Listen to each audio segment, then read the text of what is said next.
يوم قريت مقالة جدا عجبتني يا جماعة، 10 أسباب تخليش تحبين عمرك إذا كنتي قصيرة، يعني طولك أقل من 160 سنتيمتر. السبب الأول والأروع، عمره ما راح يبين عليك العمر، دائما شكلك يعطيك أصغر من عمرك، وهذه ميزة ما أتوقع في واحدة من الحريم تمانعها.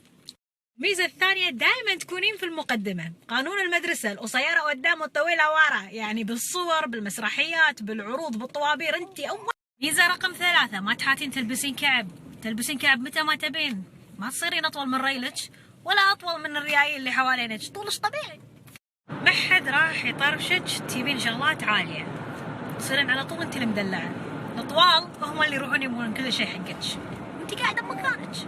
رقم 5، الكل وده يساعدك، انت واقفة بالجمعية، اختي اساعدك اجيب لك هذا. اي والله ما طوخ. ثانك يو.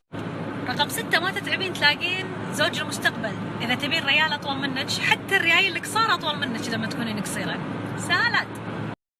رقم 7، اذا ما عجبتك هدوم الحريم روحي قسم الاطفال، حتى هدوم اليهال قياسك ب 12 13 سنة وارخص بعد، توفير.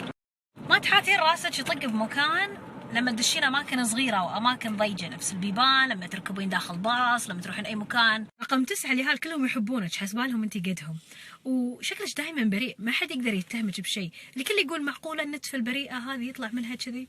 رقم 10، رغم ان الاعمار بيد الله سبحانه وتعالى، لكن اثبتت دراسات علميه تم اجراءها مؤخرا ان قصار القامه يعيشون، اتوقع عقب سناب اليوم كل السنافر بالعالم بيشوفون نفسهم ومهرهم بيصير اغلى، بنمشي ونقول انا قصيره مدلعه وهارد لك يا طويل.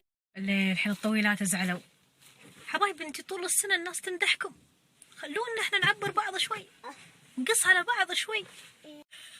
وصل لي مسج قتلني ورب الكعبه، يقول لك في ميزه حلوه بعد حق القصيره، اذا تهاوشت مع زوجها يحط المكياج فوق